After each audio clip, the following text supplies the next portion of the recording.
अस्सलाम वालेकुम। मैं हूं फैसल तारड़। आज 4 फरवरी बरोज बुध खान की बहन नूरीन नियाजी की जी कल एक ऐसी तस्वीर वायरल की गई जिसके बाद पूरे इंटरनेट पर एक तूफान बर्पा हो गया।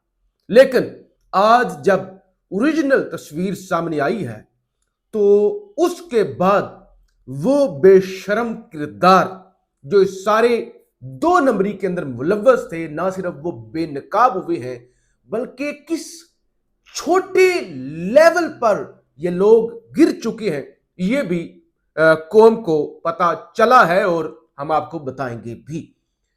अलीमा खान के पास एक शख्स से रात को पिस्तौल बरामद हुआ था। पुलिस ने उसे गिरफ्तार कर लिया था। अब उस सवाल से मुकदमा दर्ज किया गया है, नई इंफॉर्मेशन सामने आई है, उस सवाल से बात करनी है। केपी और वफाक के दरमियान आज दूसरी मुलाकात हुई है।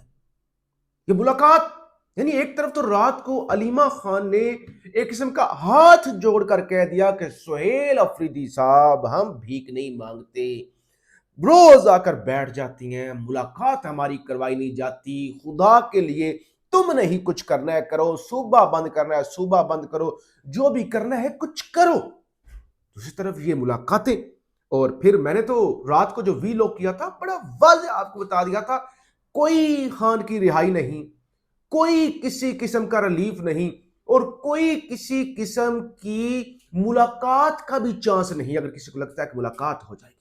या तो बहुत सारी चीजें जो इस वीलॉग के अंदर मैंने जल्दी से आपके सामने रखनी है। आपसे गुजारिश है इस यूट्यूब चैनल को जरूर सब्सक्राइब करें, वीडियो को लाइक करें, शेयर करें और फीडबैक जरूर दिया करें। सबसे पहले एक अहम इशू मैं आपके सामने रख लूं, फिर मैं आता हूं खान की बहन की तरफ। ओन रजा साहब ये एबीएन न्यूज के रिपोर्टर हैं, अदालतों को कवर करते हैं। आज इन्होंने इस्लामाबाद के जुडिशल कॉम्प्लेक्स से ये रिपोर्ट की, हालांकि मेरे पास इस तरह की खबरें आ रही थी, इस तरह की खबरें थी मेरे पास, मैं उस पर काम भी कर रहा था ताकि फैक्ट सामने आ जाए, जरा मालूमात सामने आ जाए तो पूरी तफसील से आपको बताया जाए। लेकिन ओन रजा साहब ने ये बता दिया, उन्होंने कुछ लोगों से गुफ्तगू की जो ये बता रहे थे कि हम पीटीआई के वर्कर हैं, हमारे ऊपर केसेस हुए हैं और पीटीआई का कोई वकील, आईएलएफ का कोई वकील पेश ही नहीं होता। कहते हैं फिर हमें एक प्राइवेट वकील करा के दिया गया था, यानी मुख्तलिफ वर्कर होंगे ना, अफोर्ड नहीं कर सकते होंगे, जाहिर है, तो प्राइवेट वकील को भी फीस नहीं दी गई। अब प्राइवेट वकील भी पेश नहीं होता। ये हाल है खान के वर्कर का।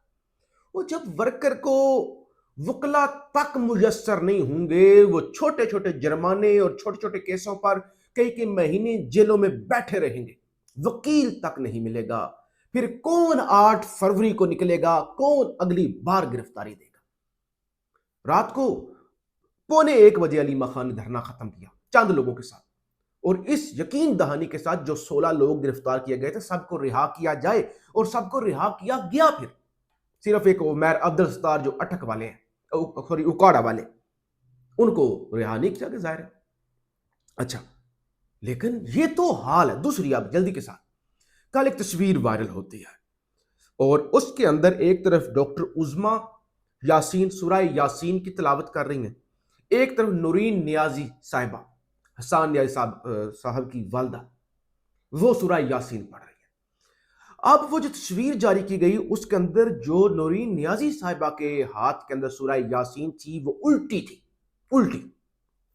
भाई इंटरनेट पर तूफान आ गया। 1 मिनट के लिए तो मैंने देखी तो मैंने कहा कि ये वाकई जो लिखने वाले कैप्शन लिख रहे हैं कि भाई ये फोटो शूट के लिए, हालांकि मैं वहां मौजूद था, तो मैं कल अडियाला सारा दिन मौजूद था, लेकिन कोई भी इंसान जब देखे, एक तो इंसान की सोच कहता है कि नहीं यार, कुरान के मामले में ना, कुरान के मामले में कोई एआई, कोई जाली तस्वीरें या एडिटेड शुदा तस्वीरें हो सकता है इस्तेमाल ना करे, सेंसिटिव मैटर है, इस हद तक कोई नहीं जाएगा। या फिर मैंने कहा कि ये शायद उस वक्त अभी सूरह यासीन पकड़ रही हूं, तो उस वक्त जो है वो किसी ने तस्वीर बना ली हो और वो तस्वीर वायरल कर दी हो। वो अभी पता चला जब ओरिजिनल तस्वीर सामने आई है कि वो तो एडिट करके कुरान को, सूरह यासीन को उल्टा किया गया था। असल में तो उन्होंने सही पकड़ी हुई थी सूरह यासीन और सही तिलावत कर रही थी। ठीक है, वो तो चले सुर्खरू हो गई, चीजें सामने आ गई, क्योंकि पाकिस्तान के अंदर ये, पाकिस्तान के दुनिया भर में मजहबी मामलात बड़े सेंसिटिव होते हैं।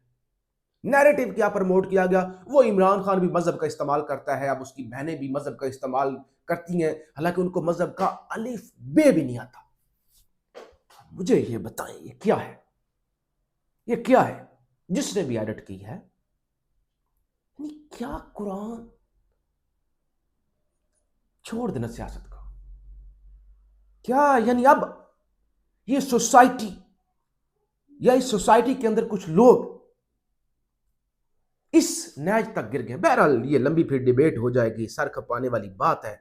इस मुल्क के अंदर दो मुलाकातें, सोहेल अफरीदी साहब की मुलाकात शहबाज शरीफ साहब के साथ हुई, होनी चाहिए थी अगर तो सूबा चलाना है। मैंने कल भी कह दिया था, मैंने कहा दो चीजें हैं, एक है इमरान खान को जेल में रख कर सोहेल अफरीदी सूबा चला ले, दूसरा है कि सोहेल अफरीदी को जिस काम के लिए लाया गया था, सूबा तो जैसा तैसा भी था, गंडापुर में चला रहा था, तो सोहेल अफरीदी खान की रिहाई करवा ले। अब स्पीकर कौमी असम्बली अयाज सादक और speaker KP assembly Babar Saleem Swati की भी मुलाकात हुई है। जब आपको कुछ भी नहीं वफाक से मिल रहा, देखिए मैं तो बतौर सहाफी तजिया करता हूं ना, मैं किसी पार्टी का तर्जमान नहीं हूं, ना किसी पार्टी को मशवरे देने वाला हूं। जब आपको कुछ भी नहीं मिल रहा, आपकी मुलाकात तक नहीं करवाई गई, तो फिर किस बात की मुलाकात है? बहरहाल ये अपना एक और खबर सुन ले बड़ी जल्दी के साथ। एक तो वजीर आजम शहबाज शरीफ और अपोजिशन लीडर महमूद खान अचकज़ई के दरमियान अगले हफ्ते पार्लियामेंट हाउस के अंदर मुलाकात होने जा रही है, तीसरी मुलाकात होगी जाहिर है। अच्छा, ये मुलाकात होने जा रही है, एक खबर आई है, खबर जरा जल्दी के साथ आपके सामने रख लूं। वफाकी आईनी अदालत ने एक फैसला दिया है, बलूचिस्तान असम्बली के हल्का 21 PB 21 पर बाप पार्टी के साले बोतानी को कामयाब करार दिया गया। यानी जब इलेक्शन को 2 साल होने वाले हैं, तो बाप पार्टी के साले बोतानी उनको फतह याब करार दे दिया गया है। और जो पहले वहां से जीते हुए थे, चाहे फार्म 47 था, चाहे जो भी था, तो वहां से अली हसन जहरी, अली हसन जहरी उनके खिलाफ फैसला है। अब ये बड़ा हाई प्रोफाइल केस बना हुआ था, जस बाकर नजफी थे, सैयद अरशद हुसैन शाह थे, जस अमीनुद्दीन आईनी अदालत के सरबराह थे, वकील बड़े बड़े खड़े किए हुए थे, दोनों तरफ से वकला बड़े बड़े वकील। साले बुतानी साहब की जानब से ख्वाजा हारस थे और अमानुल्लाह कंजानी ये वकील थे, जबकि अली हसन जहरी की नुमाइंदगी फारूक एच नाइक कर रहे थे, बहुत बड़े वकील हैं पीपल्स पार्टी के। अब जनाब, अब 2 साल बाद फैसला यह दिया गया है कि बाप के हक में फैसला आ गया, यानी वफाकी आईनी अदालत से बाप पार्टी के हक में फैसला आ गया। इसका मतलब क्या? मतलब यह वो जो मैंने आपको बताया था कि नैब एक्टिव हो रही है पीपल्स पार्टी को जरा टाइट करने के लिए। अब ये पीपल्स पार्टी को हरा के अगर बाप को सीट दी गई है, हो सकता है बाप ही की हो, तो इसका मतलब है सरफराज बुगटी वहां से भी थोड़ी सी चूड़ी टाइट की जा रही है। और पिछले कई दिनों से खबरें चलना शुरू हो गई थी सरफराज बुगटी को रिप्लेस किया जा सकता है, वो डिलीवर नहीं कर पा रहे, तो ये चीजें तो जाहिर है। अच्छा जी, गुज़श्ता रोज अडियाला जेल से करीब अलीमा खान के धरने के पास से एक शख्स आरफ चट्टा साहब गालबन उसका नाम था, उनसे एक पिस्तौल बरामद हुआ था।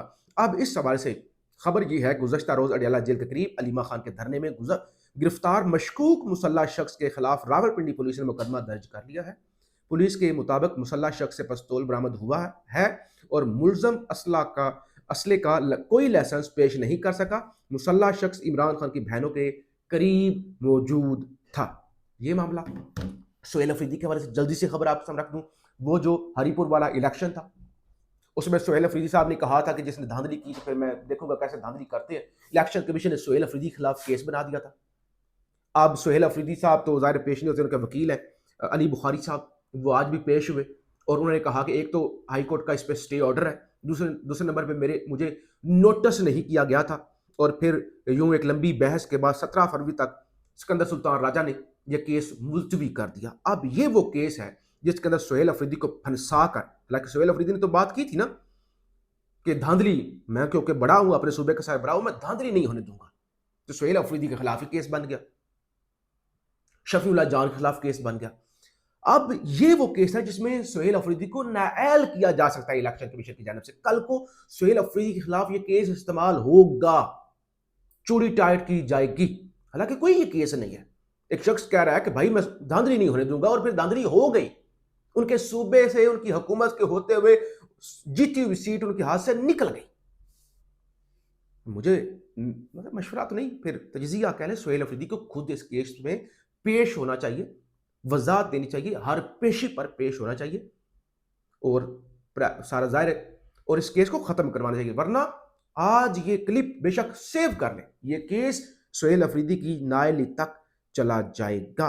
और दूसरी तरफ फवाद चौधरी जो मुज़ाकरात करवा रहे थे एस्टैब्लिशमेंट और इमरान खान के खिलाफ और हुकूमत के दरमियान, जुडिशल मजिस्ट्रेट शाइस्ता कुंडी की अदालत ने फ्रॉड केस में साबिक वफाकी वज़ीर फवाद चौधरी पर फर्द जुर्म आयद कर दिया। ठीक है जी, वो खुद को नहीं बचा सके तो किसी और को क्या बचाएंगे। इस्लामाबाद के अंदर लोग सड़कों पर निकले हुए हैं बड़ी तादाद के अंदर। ये जो बरी इमाम का एरिया है, क्योंकि बरी इमाम और उससे मुल्हिका जो गांव है उनको खाली करवाया जा रहा है। लोग बेचारे वो कच्ची बस्तियां, गरीब आम लोग बड़ी मुश्किल से रह के गुजारा कर रहे हैं, घर उखाड़े जा रहे हैं, ऑपरेशन किए जाते हैं। अब वो गरीब लोग कहते हैं कि हमें मुतबादल ही जगह दे दो, मुतबादल ही जगह दे दो, लेकिन नहीं दी जा रही।